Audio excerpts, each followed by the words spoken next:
बाजार के दो पटवारियों के बयान भी थे। इन्होंने आधी रात को एक साधु को रुक्मिणी के घर में दाखिल होते देखा था। वीडियो में आगे बढ़ने से पहले तमाम दोस्तों से गुजारिश है कि वो चैनल को सब्सक्राइब कर ले और साथ ही लगे बेल आइकन को प्रेस कर लें ताकि हमारी नए आने वाली वीडियोस आपको बर वक्त मिले। वीडियो पसंद आने की सूरत में कमेंट सेक्शन में अपनी राय का इजहार ज़रूर कीजिए। रुक्मिणी ने अपने बयान में सिर्फ इतना कहा था कि एक साधु इसके पास आशीर्वाद देने कभी कभार आया करता था, मगर रात वो इसके दो आदमियों को कत्ल करके इसकी एक लड़की को अगवा करके ले गया है। इसने ये नहीं बताया था कि मुगविया एक खरीदी हुई मशरकी पाकिस्तान की लड़की थी। मैं अखबार लपेट कर कोठी में आ गया। कलसूम जाग गई थी। मैंने इसे अखबार पढ़ने को दिया। अपने बारे में छपी हुई खबर पढ़कर वो घबरा गई। अब क्या होगा, कहीं हमें पुलिस ना पकड़ ले। मैंने अखबार इसके हाथ से लेकर मेज़ पर रख दिया और कहा, इन बातों को भूल जाओ। मैंने ऐसा कोई सुराग नहीं छोड़ा जिसकी मदद से पुलिस यहाँ तक पहुँचे। उठो, नाश्ता कर लो। और हाँ, तुमने मेरा नाम तो पूछा ही नहीं।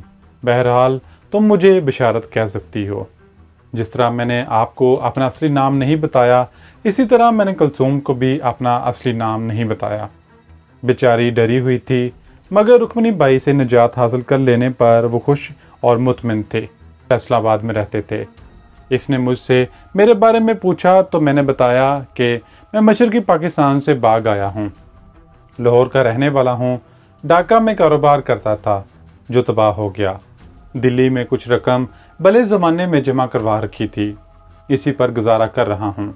यहाँ अपने एक कारोबारी दोस्त का इंतज़ार कर रहा हूँ जो मशरकी पाकिस्तान में है। 2-3 महीने इसकी राह देखूँगा। अगर ना आया तो पाकिस्तान का बॉर्डर क्रॉस कर जाऊँगा। कलसूम ने मुझे पहचान लिया था।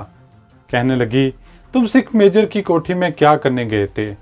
इस रात मैंने इसे स्मगलिंग की एक मनगढ़ंत कहानी सुना दी और इसे दुनियादारी की ज़्यादा बातों का इल्म नहीं था।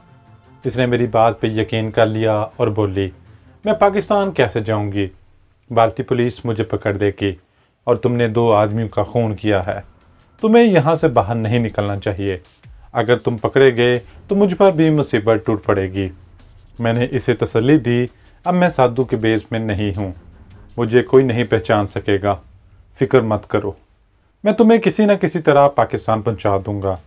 अगर इस दौरान मुझे इतला मिल गई कि मेरा ढाका वाला दोस्त नहीं आया तो मैं भी तुम्हारे साथ ही बॉर्डर क्रॉस कर जाऊंगा। लेकिन अभी एहतियात से काम लेना। इस कोठी से कदम बाहर ना निकालना। अगर किसी ने देख लिया तो मुझे फांसी के फंदे से कोई नहीं बचा सकेगा। वो समझदार थी और इसे सूरत हाल की नज़ाकत का पूरी तरह एहसास था। इसने वादा किया कि वो कोठी से बाहर कदम भी नहीं रखेगी। बाजार से मैं अपने लिए एक गद्दा और तकिया खरीद लाया और दूसरे कमरे में बिस्तर लगा दिया। अपना बेडरूम कलसूम को दे दिया। टेलीफोन मैं अपने कमरे में ले आया। किचन में खाने पीने का सामान डाल दिया। मैंने कलसूम को ख़ास तौर पर ताकीद कर दी कि अगर कभी मेरी अदम मौजूदगी में कोई साहब मुझे मिलने आए और इसके बारे में पूछे कि वो कौन है, तो यही बताए कि वो नुकरानी है और साहब के लिए खाना पकाती है और घर की सफाई सुथराई करती है। इसके अलावा कोई बात ना कहे। फिर भी मुझे अंदेशा था कि अगर कहीं कोई ऐसा आदमी आ गया जिसका ताल्लुक रुक्मिणी बाई नायका से हो तो वो कलसूम को पहचान लेगा और पुलिस ले आएगा। लेकिन इसका मेरे पास सिवाय इसके कोई इलाज नहीं था। मैं खुद कोठी से बहुत कम निकलूं और बाहर जाऊं भी तो इस वक्त जब किसी के आने का इम्कान ना हो। चनाचा में अंधेरा हो जाने के बाद कोठी से बाहर जाता और जल्द वापस आ जाता। 3 रोज़ गुजर गए थे। पाम ऑयल मिशन की इंटेलिजेंस सरबराह का कोई फ़ोन नहीं आया था। खुदा जाने ये लोग मुझे कब पाकिस्तान भिजवा रहे थे। कलसूम के बारे में मेरी समझ में कोई तरकीब नहीं आ रही थी कि इसे किस तरह बॉर्डर क्रॉस कराया जाए। कलसूम को मैंने 2-3 साड़ियाँ खरीद कर दे दी। इसने घर का सारा काम संभाल लिया था। वो खाना पकाती, कमरों की सफाई करती और फुर्सत के वक़्त रेडियो सुनती और रसाले पढ़ती रहती। मेरे पास टेलीविज़न नहीं था। मुझे हदायत की गई थी कि कोठी के बारे में इर्द गिर्द के लोगों को ये तासुर हरगिज़ ना दूं कि कोठी आबाद है। चनाचा रात के वक़्त हम मदम बल्ब जलाते और खिड़कियों पर पर्दे पड़े रहते थे। जूं जूं वक्त गुजर रहा था, मैं सोचकर परेशान हो रहा था कि अगर किसी वक्त अचानक मुझे बॉर्डर क्रॉस करने का हुक्म मिल गया तो कुलसूम का क्या बनेगा। इसे किसके पास छोड़कर जाऊंगा। आखिर वही हुआ जिसका मुझे डर था। एक रात अचानक फ़ोन की घंटी बज उठी। कई रोज़ बाद फ़ोन की घंटी बजी थी। मैं समझ गया कि मिलिट्री इंटेलिजेंस के सरबराह का फ़ोन है। मैंने रिसीवर उठाकर आहिस्ता से हेलो कहा। दूसरी तरफ से मेरा कोड पूछा गया। मैंने कोड बताया और बोलने वाले से इसका कोड पूछा। इसने भी कोड बता दिया और कहा, कर्नल मनी, कल सुबह तुम अमृतसर के लिए रवाना हो जाओगे और बजरिया रेल सफ़र करोगे। परसों दिन के 9 बजे अमृतसर के किले में तुम मिलिट्री इंटेलिजेंस के कर्नल गुरमीत सिंह से मुलाकात करने जाओगे। आगे वो तुम्हारे मिशन का इंचार्ज होगा। इसके फ़ौरन बाद फ़ोन बंद कर दिया गया। मैं इस पुरस्रार आदमी से यह भी ना पूछ सका कि मुझे मेरा जहरीला सिगार, V2 गोलियां और रेडियो ट्रांसमीटर वगैरह कौन मुहैया करेगा। मैंने इसी वक्त कुलसूम के कमरे में जाकर इसे बताया कि हम सुबह की गाड़ी से अमृतसर जा रहे हैं। क्या बॉर्डर क्रॉस करने का बंदोबस्त हो गया? वो जल्दी से उठ बैठी। मैंने बताया कि मेरा दोस्त ढाका से नहीं आ रहा, इसलिए मुझे खुद ही यहाँ से निकल जाना होगा। कुलसूम ने पूछा कि क्या अमृतसर में मेरा कोई ऐसा शख्स वाकिफ़ है जो बॉर्डर क्रॉस करवाने में हमारी मदद कर सके। मैंने कहा, मेरे पास भारतीय करेंसी में 2-3 हज़ार रुपये हैं, ये हमारे काम आ सकते हैं। इसके अलावा अमृतसर में मेरा एक हिंदू स्मगलर दोस्त भी है, वो हमारी मदद करेगा। बहरहाल तुम हिंदू औरत बनकर मेरे साथ सफ़र करोगी, तुम्हें अपने बालों का स्टाइल भी बदलना होगा ताकि स्टेशन पर तुम्हें कोई पहचान ना सके। मैं मुंह अंधेरे ही उठ बैठा। गाड़ी 5:15 पर रवाना होती थी। कुलसूम अपने कमरे में नमाज पढ़ रही थी। नमाज से फारग होकर इसने अपने बालों को दूसरे स्टाइल से तैयार किया, माथे पर बिंदिया लगाई। वो सादा सी साड़ी में थी। हमने जल्दी जल्दी नाश्ता किया और सुबह के धुंधलके में कोठी से निकलकर बड़ी सड़क पर आ गए। ब्रीफ केस मेरे पास था। इसमें इंडियन करेंसी में काफ़ी रुपए थे। मैंने पतलून और गर्म कोट पहन रखा था। कुलसूम के शानों में कश्मीरी शाल पड़ी थी। मैंने इसे कहा कि पाकिस्तान का बॉर्डर क्रॉस करने तक इसका नाम कमलावती और मेरा नाम राजा राम तिवाड़ी होगा। दिल्ली रेलवे स्टेशन पर अमृतसर जाने वाली एक्सप्रेस ट्रेन तैयार खड़ी थी। हमें फर्स्ट क्लास में जगह मिल गई। डब्बे में एक बूढ़ा सिख अपनी जवान बहू और इसके बच्चे के साथ बैठा था। वो बाल खोलते इनमें कंघी कर रहा था। हमें देखकर बोला, कहाँ जाओगे गोरमुखो? मैंने पंजाबी में कहा, अमृतसर जा रहे हैं। मेरा नाम राजा राम तिवाड़ी है और ये मेरी बहन कमलावती है। मेरा ख्याल था कि सिख बूढ़ा मेरा पीछा छोड़ देगा, लेकिन अमृतसर तक वो मेरा सर खाता रहा। इसकी बहू कमलावती यानी कुलसूम से बातें कर रही थी। मुझे धड़का लगा रहा कि कहीं कुलसूम से कोई ऐसी भूल चूक ना हो जाए जिससे बंडा फूट जाए, मगर कुलसूम ने बड़ी अक्लमंदी और समझदारी का सबूत दिया। खुदा खुदा करके ट्रेन अमृतसर पहुंची तो मैंने इत्मीनान का सांस लिया। अमृतसर शहर मेरा देखा वाला था। सिर्फ एक डर था, कहीं अचानक अपने पाकिस्तानी स्मगलर दोस्त करोंडिये से मुलाकात ना हो जाए। लेकिन मेरी फ्रेंच कट दाढ़ी मूंछें थी और कोट पतलून में था। हम सिख और इसकी बहू से जान छुड़ाकर जल्दी जल्दी स्टेशन से बाहर आ गए। रिक्शा पकड़ा और अमृतसर की सिविल लाइंस की एक महंगे और इंग्लिश स्टाइल होटल में आ गए। यहाँ मजबूरन मुझे कमलावती को अपनी बीवी ज़ाहिर करना पड़ा। हमने एक सिंगल बेड किराए पर ले लिया। मैंने अपना पता दिल्ली का लिखवाया और ये बताया कि हम दोनों मियाँ बीवी दरबार साहब और अमृतसर के मशहूर दरगियाना मंदिर की ज़ियारत करने दिल्ली आए हैं। शाम होने तक हम अपने कमरे में रहे। जब सड़कों पर मरकरी लाइटें रोशन हो गईं तो हमने खाना खाया और कंपनी बाग में टहलने निकल खड़े हुए। कंपनी बाग अमृतसर की स्लो लाइंस के पीछे ही था। कुलसूम बार बार पूछ रही थी कि मैंने बॉर्डर क्रॉस करने का क्या इंतज़ाम किया है और मैं अमृतसर में अपने स्मगलर दोस्त से कब मिलूँगा। मैंने बताया कि कल सुबह अपने दोस्त से मिलने जा रहा हूँ, वो सारे बंदोबस्त कर देगा। रात को कुलसूम बेडरूम में और मैं ड्राइंग रूम के सोफे पर सोया।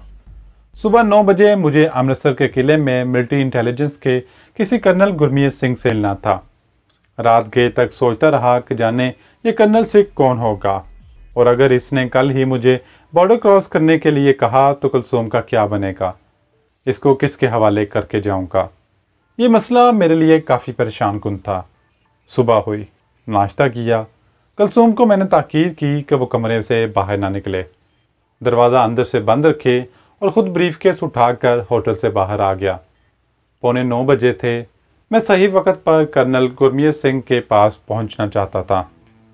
जिस वक्त मैं हाल गेट और हाथी गेट के आगे से होता हुआ अमृतसर के किले के दरवाजे पर जाकर टैक्सी से उतरा तो ठीक 9 बज रहे थे।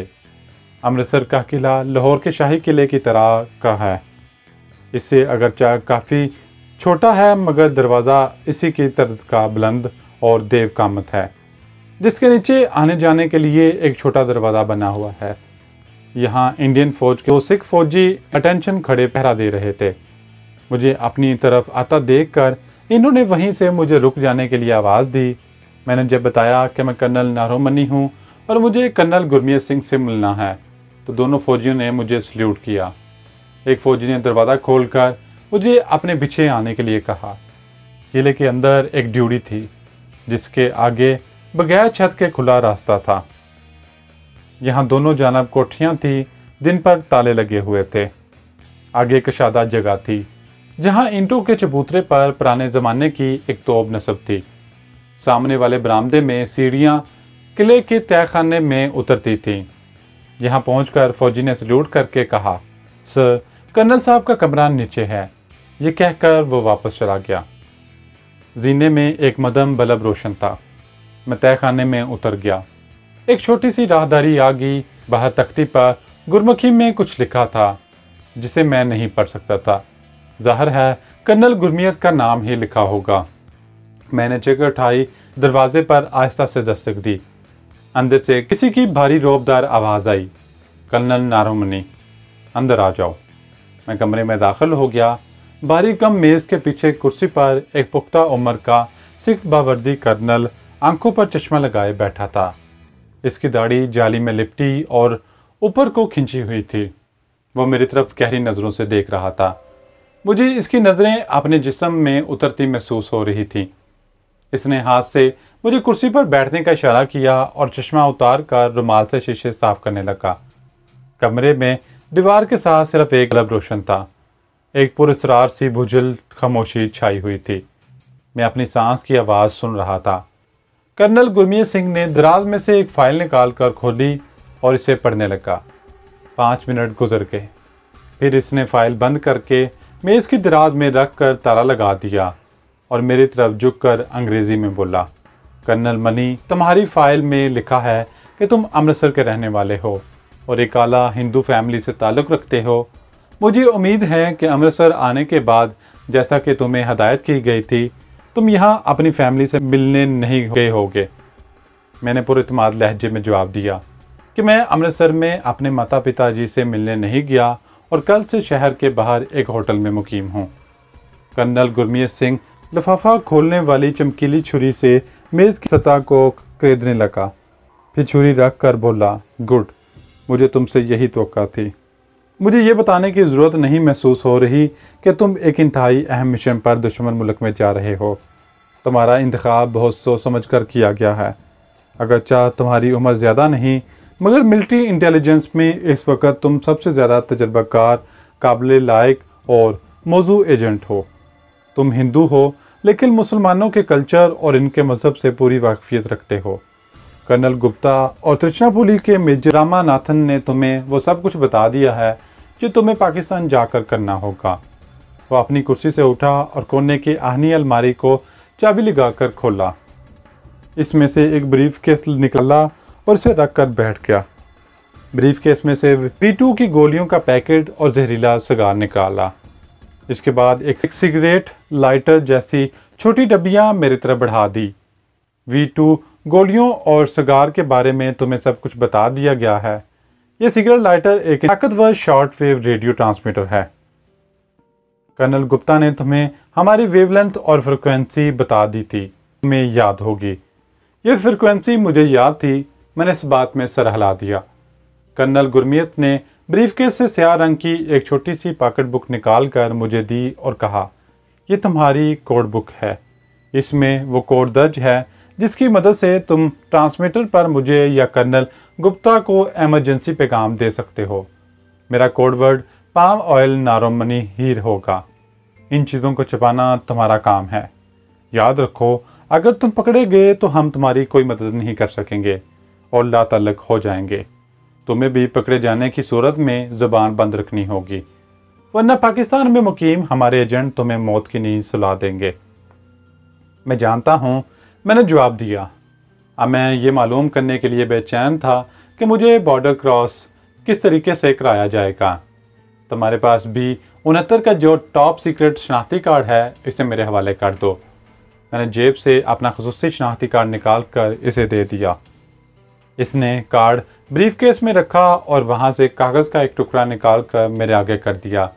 इस कागज़ पर पाकिस्तान के इन आदमियों के नाम लिखे हैं जिनका एतमाद हासिल करने के बाद तुम इन्हें वीटुलियाँ किसी भी मशरूब में घोल कर पिला दो।